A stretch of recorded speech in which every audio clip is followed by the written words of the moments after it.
Le top est donné. La deuxième édition du Festival international des arts du Bénin ouvre grandement ses portes. Face à la presse pour la conférence inaugurale, les organisateurs ont dévoilé les grandes innovations de cette messe culturelle qui rassemble toutes les générations au pied de l'Amazone à Cotonou. Le FINAB, c'est 7 arts reconnus au Bénin et reconnus dans le monde.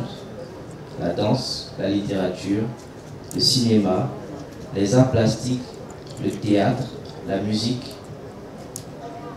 On a ajouté pour cette édition la gastronomie, qui fait partie intégrante de la culture africaine. Pour cette édition, nous avons rajouté l'influence art, qui est un domaine émergent. D'ailleurs, cette édition consacre des talents émergents dans tous les domaines d'art. C'est en pensant à tous ces talents que nous avons lancé le FINAB Révélation. Dans tous les domaines, la danse, la mode, le cinéma, les arts plastiques, la musique. Pourquoi nous parlons de révélation? On a beaucoup d'artistes aujourd'hui, jeunes, béninois, qui ont du talent, mais qui n'arrivent pas à se vendre à l'international parce qu'ils n'ont pas les canaux. Le FINAB leur donne un portail d'information, un portail de communication, afin qu'ils puissent se vendre, qu'ils puissent vendre leurs œuvres à l'international.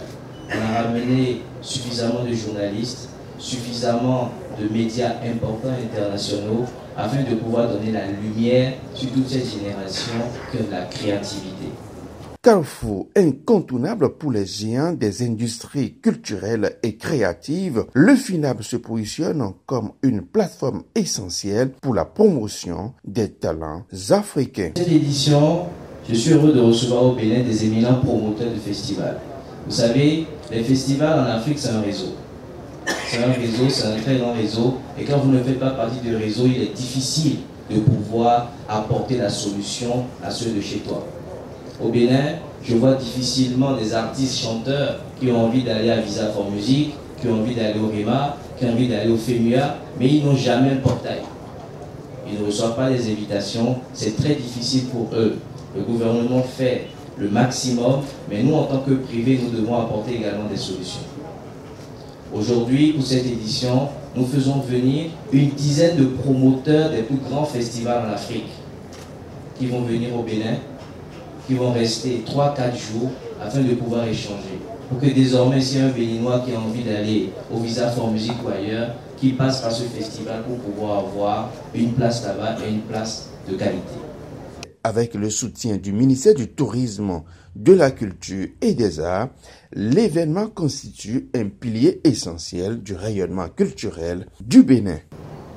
Le ministère du Tourisme, de la Culture et des Arts soutient évidemment ce festival qui valorise, je vais répéter, les industries culturelles et créatives.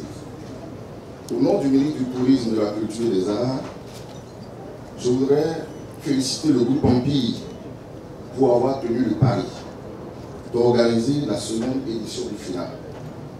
C'est vrai, je m'inquiétais.